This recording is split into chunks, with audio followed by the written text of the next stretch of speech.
Maayong gabi, mga higala. Padayon kita sa itong programa, Good News TV, Grace Ministries. Mga igsoon, kao ba na to ang mga pipila ka pastors karon ning kagabiyon, Pastor Kim Sanguan, Pastor Dionisio Taok, and Pastor Alexander Kimson. Mao kini nga to ang episode 13. Padayon kita sa tuwang buluaton. Sa pagpaminaw, mga igsoon, salamat sa iyong padayon sa pagsuporta. O salamat sa inyong sincero sa pagpaminaw aron na kadugang kinig kahibalo diya kaninyo. So Pastor, adunay sulat si Apostol Pablo dinhi sa Galatia. Nagaingon og kun kamo iya na ni Kristo na kamo kaliwat ni Abraham, mga nunod sumala sa saad. So ato kining itagaan pagyud og pagtagad isa-isa tumayo ni Pastor Alex Kimson na kinsa kining mga kaliwat ni Abraham. Pastor. Okay. Salamat kayo, dalago ng Diyos sa itong mapadayon ng pagtuon sa balang kasulatan. O tungod kay ang mga tao, daghan man nga nagtuo nga doon na sila Kristo silang kinabuhi. Karon, nining kagabion, atong pagkahisgutan may tungod sa ang kaliwatan ni Abraham, nining panahon sa grasya, pinagi ni Jesus Christ. Dinhi, nagahisgot ang balang kasulatan. Og kon kamo mga iya ni Kristo, nan kamo liwat ni Abraham, mga manununod sumala sa saad. So naa day pastor. Nga gingon diha liwat mo ni Abraham. Kaliwat ni Abraham. Pinaagi basis pagtuo. Kana kon diha nanaka ni Kristo. Ang gingon diri sa Biblia, kung si Kristo na animo, liwat na ka ni Abraham. Ako liwat ko ni Abraham. Ang pangutana, na ba si Kristo sa matag usa? Kay daghan ra ba naglitok?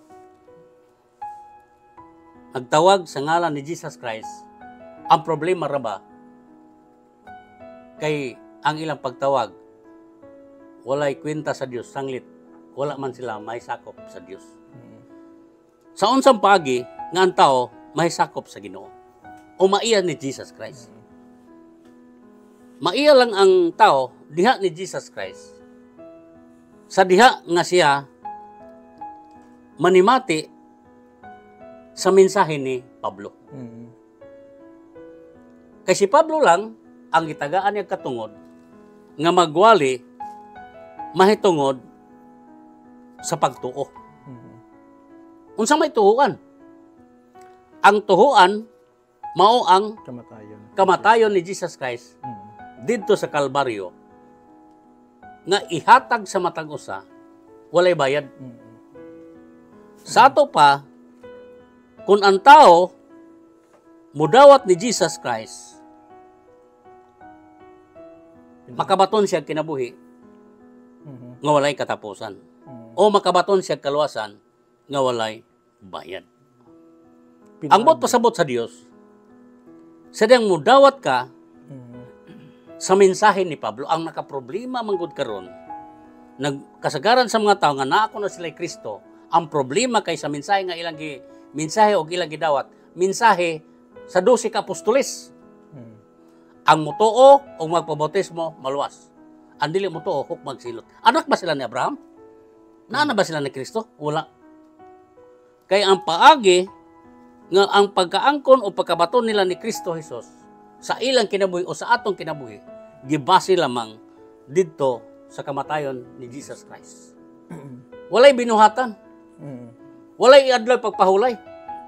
Walay kasuguan ni Moses nga mahimo kang naa ni Jesus Christ. Kung dili, gibase kini sa mensahe ni Pablo, sa mensahero nga si Pablo. O si Pablo ra ba ang gitagaan og mensahe sa grasya nga gitawagan ni siya batid nga magtutukod. Nini panahon sa grasya. Og ang nagpahalo na siya sukaranan, patukuranan siya nagpahalo na, mao si Jesus Christ. Og si Jesus Christ nag-ingon siya.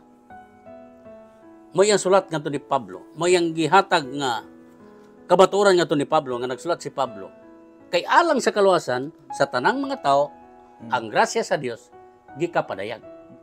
Tito 2:11 pastor. Kaya alang sa kaluwasan sa tanang mga tao, ang grasya sa Dios gikapadayag. Oh. Klaro nga alang sa kaluwasan sa tanang mga tao, ang grasya gikapadayag. Dili kasuguan, di ba? Dili adto papahulay.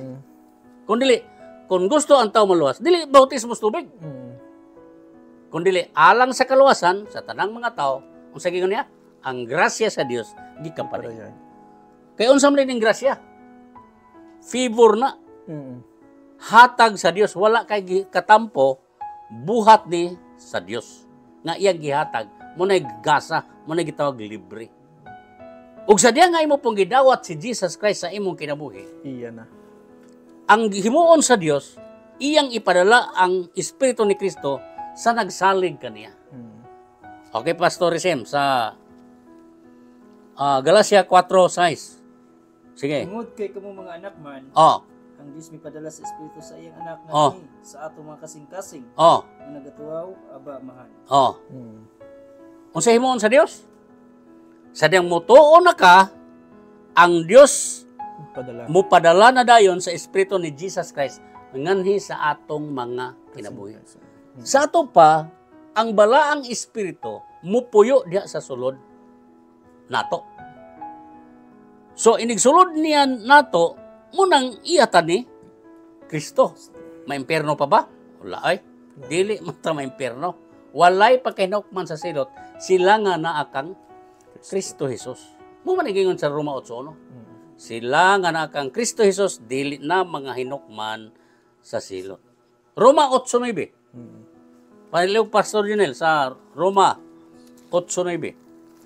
Pan kamo wala diya sa unod. Oh, Hinunuwa anak kamo sa espiritu. oh, Kung tinuod man nga espiritu sa Dios nagapuyo diya sa sulod ninyo. oh, Ang wala magbaton sa espiritu ni Kristo dili iya ni Kristo. oh. Ang wala magbaton sa Espiritu ni Kristo, dili iya ni Kristo. Sa unsa man paagi nga mabatonan ang Espiritu ni Kristo? Kasugoan, binuhatan, bautismo sa tubig? No, dili. Dili na. Kung dili, pinaagi, gibase sa kamatayon ni Jesus Christ didto sa Kalbaryo. Pinais pagtuo. Pinaagis pagtuo. Kay kung sa magiingon niya sa Roma 19, kung pinaagis mong baba, magasugid ka, nga si Jesus mao ang Ginoo, og bagato ka sulod sa imong kasing-kasing, nga siya gibanhaw sa Dios gikan sa mga patay, nan maluwas ka. Ug iya ka ni Kristo. Iya na ka ni Kristo. Ug nan kamo kaliwat ni Abraham. Og sa diya nga imong gidawat si Jesus Christ, giingon na dito nga, kung naa na si Kristo diyan ninyo, liwat mo ni Abraham. Allah. So si Abraham di ay, usa ka tawo nga matinuohon. So kinaiya ni Abraham, Pastor. Ang kinaiyagin ni Abraham, matinuohon siya sa Dios. Mutuo siya. Muni nga nindot sa matag usa nga modawat siya ni Jesus Christ diha sa mensahe ni Apostol Pablo. Kay sanglit si Apostol Pablo, mingon siya nga ang kamotoran ni Kristo dia nako. Na niya. Ang kamotoran ni Kristo naa niya. So muna gingon niya sa 1 Corintios 6:19. Wala ba kamo mahibalo? Ngayong lawas templo man sa Espiritu Santo nga nagpuyo sa sulod ninyo. Sa ato pa, ingon siya sa Roma 8:9, ang wala magbaton sa Espiritu ni Kristo, dili yan ni Kristo. Nan karon kay ang Espiritu ni Kristo, na naman silang kinabuhi. Sa ato pa, sila iyan ni Kristo, Pastor Sem. Wala ba kamo masayod nga inyong lawas templo sa Espiritu Santo nga nagapuyo sa sulod ninyo? Oh, klaro kayo, nagpuyo na. So kung nagpuyo na, kay mo ni resulta nga nagpuyo, kay gipadala ang Espiritu ni Kristo. So pag padala na niya sa Espiritu ni Kristo, nagpuyo na. Isa, wa ba mo mahibalo? Nga ang Espiritu, nga kamo templo sa Espiritu Santo, nga nagpuyo sa sulod ninyo. Sa ato pa, iya ka na ni Kristo. Ug iya na ni Kristo, mga bag-o na tang binuhat. Ikadang Korinto 5:17. Busa kon ang tao anak ang Kristo siya bag-o nang binuhat. ang daang mga butang na nagpangagi na. Oh. Ano ang bagong mga butang na iabot. Oh. Ang naa kang Kristo, bag-o nang binuhat. Ang daang mga butang sa tapa, ang tanang mga kasalanan, nagpangagi na. Nga naman, kay pinagi sa dugo ni Jesus Christ, ang tanan natong mga pagpanglapas, kuhaon sa Dios. Pinaagi siyang hamili nga dugo. Sumala sa kadagaya sa grasya sa Dios. Ang naa kang Kristo. Pero nga nung daghan man mingong nagdili luwas. Nagpasabot nga wala pa sila ni Kristo. Ang ilang Kristo nara dir sa ngabel. Wala tuho silang kasing-kasing. Kaya nga naman, pagutan ang luwas ba? Ingog wala. Kaya nga naman nga wala man si Kristo nila. Kaya tuwa pa mo sila sa bautismo sa tubig. Wala nagsubay. Dili man tumoy kaluwasan karon. Nganong dili man luwas? Kay tuwa sila sa kasuguan, pagkamatarungon sa kasuguan. Dili man na mo'y para karong doktrina ni Pablo. Dili sila liwat. Dili sila liwat ni Abraham. Ang liwat ni Abraham, kadto lamang Iya. ang midawat sa gospel ni Pablo nga ang mutuo diha kang Kristo makabatog kinabuhi nga walay katapusan. Mo nang giyon sa episode 8. Kay tungod sa grasya kamo nanga Luwas. luwas. Dabay nangangawa pa. Nangaluwas gani humana. Pero daghang yung tao, mga tao nganong luwas kuno ta nga buhi pa. Nakinsa man day maluwas ang patay. Di man gani sila luwas buhi pa kada pampatay na. So, sa diyang mo dawat ka ni Kristo, luwas na ka. O kay iya na ka ni Kristo, liwat ka ni Abraham. Pagkaninduta na. Nga mga kaliwat, di kita ni Abraham. Pinagibase sa pagtuo. So, mo naging undagan niya sa Galacia. Sa wala pa ang pagtuo moabot, gibilanggo kita sa kasuguan. Hangtod nga ang pagtuo moabot. Pero sa pag-abot na sa pagtuo, nga ang kaluwasan gibase sa pagtuo, wala na tamilalom sa kasuguan. Dili po ta apil sa kasuguan. Muning ang tao luwas. Sa diyang mudawat siya ni Kristo nga iyang man luluwas. Lisod bang kaluwasan? Lisod. Kung dili ni mutuuhan. Pero alang sa mudawat ni Jesus Christ, dili siya pakyason sa Dios. Makabaton siya kinabuhi nga walay pagkatapos. Muni mga kaliwat ni Abraham. Nga matinuhoon sila sa gitanyag sa Dios ng mudawat ni Jesus Christ tungod sa grasya kamo nangaluwas. Gawas sa man tinuhon, Pastor. Unsa pa yoy mga kalaing mga kinaihan ni Abraham nakita kaliwat? Ang kaliwat ni Abraham nga atong paghisgutan unya daghan. Si Abraham masimbahon. Usa na, Pastor? Oo. Sa ato pa ang mga taong luwas mosimba jud ka. Nganong misimba man ta? Kay luwas na. Na may mga tao nga oy di nakaluwas kay wala ka mosimba. Dili na ang pagsimba tungod kay luwas ka na. Kay kung dili ka luwas niya mosimba ka sa pananaw sa Dios wa kay labot.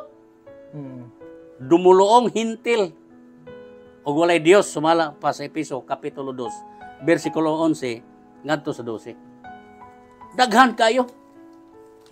Nga si Abraham ang gihatagon. Muna ito isgutan unya sa sunod natong episode. Usa po na. Kay daghan ang mga tao nga wala man nagpakasabot o man nagpakatugkad sa pagtulunan ni Abraham nga gibase nato karon panahon sa grasya. Nindot kay ri nga ang gitanyag sa Dios nga kaluwasan gibase lang sa pagtuo. Diha pinaagi sa pagdawat ni Jesus Christ nga atong manluwas. So, matinuhon. Matinuohon. Mo nang si Pablo, wala ko gipadala harong pangbautismo or wala ko gipadala ni Kristo harong pagpamunyag. Bunyag walay labot diha. Nga naman, kay ang mission niya mong pagwali sa may balita sa grasya. O matot pa niya, dili pinagis kaigmat sa gahom. Unang Korinto 1:17 siya. Dili pinagis kaigmat sa gahom. Aron ang cross ni Kristo, dili kawad-an sa gahom. Dili pinagis kaalam o kaigmat. Aron ang cross ni Kristo, dili kawad-an sa gahom. Unsa may kawad-an sa gahom?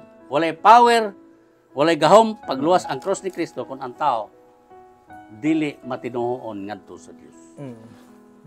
Muna inindot. Nga gikinalan sa matag usa nga mudawat sa maong messengers sa master builder nga mao si Pablo. Kaya wala na authorize nga messenger or apostol din panahon sa grasya, gawas ni Apostol Pablo. Wala nilain. So kung mutuos lang Pedro, mo nang magpabautismo sila. Mutuos sila ni Marcos, mo nang magpabautismo sila. Pero kang Pablo, walay luna ang bautismo sa tubig. Alang sa kaluwasan. Mato pala church membership, wa po kayo mabasa. Church ordinance, wa po kayo mabasa. Kay ang baptism diya, for remission of sin. Pero pag abot ni Jesus Christ, pag palansang na niya dito ibabaw sa cross, wala na kinanglanaan kuban.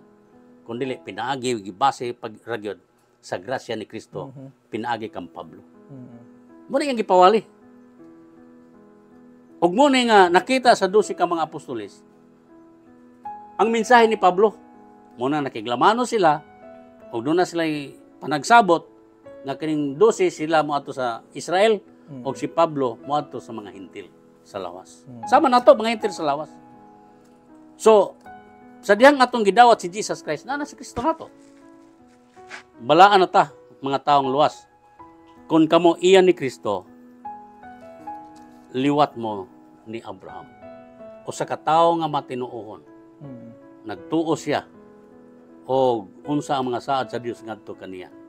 O dinhi sa atong kinabuhi, gibase sa Dios ang maong pagtuo sa matag usa.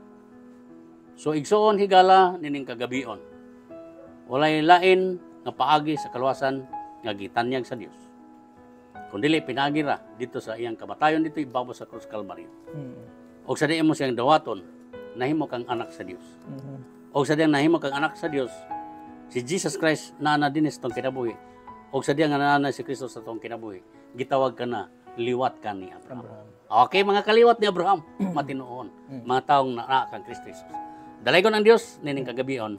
Salamat sa mataw sa Pastor Julian. Dalaygon ang Dios. Salamat kayo mga kaigsoon at makaigala sa iyong pabilin sa pagpaminaw ni ato ang episode 13 mag-esgot na diha kang Kristo, iyan na kang Kristo. Adunay gisalig na niya, gitugyan niya ang pagsalig to si babaw sa cross. Mura gikini ang ato ang kaluwasan mga igsoon na pinaagi lamang sa mensahe ni Apostol Pablo. By grace alone. Wala na ilain na pagabuhaton, wala na ilain na pinasikad sa mayong binuhatan, kundi pinaagi lang gayon sa grasya. So, daghang salamat. Nanghinaot kami mga igsoon na sa inyong pagpaminaw mo kini makatag og dugang pagkahibalo diha kaninyo. God bless.